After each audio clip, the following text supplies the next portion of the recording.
one of the most senior officials in the European Union, after a meeting with the head of the Syrian government delegation in Geneva. There were no pictures of the actual meeting between Federica Mogherini and Ambassador Bashar al-Jafri, but he was aware of the PR value, giving interviews straight afterwards. At the same time, Mrs. Mogherini headed to the United Nations for a meeting with Special Envoy Staffan de Mistura. She made it clear she'd met both sides in Geneva and there was no change to EU policy. Why did you decide to choose this moment to reward the Assad regime with such a high-profile meeting?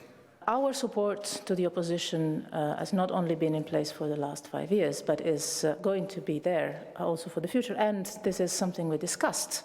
As I said, what I've done today is consistent, fully consistent with what we decided together as the European Union to actively support the work of the United Nations and in particular of Staffan de Mistura in bringing the negotiations forward.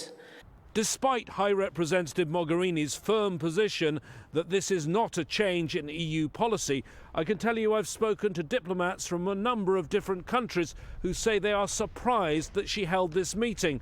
One added there's only supposed to be one mediator in this process. Earlier, Ambassador Jafri told reporters he would soon be returning to Damascus. After almost 2 weeks in Geneva, the opposition say he's not even started to discuss the key issue of political transition. They're angry that a man who they say has been stalling and delaying has now been granted a high-level meeting.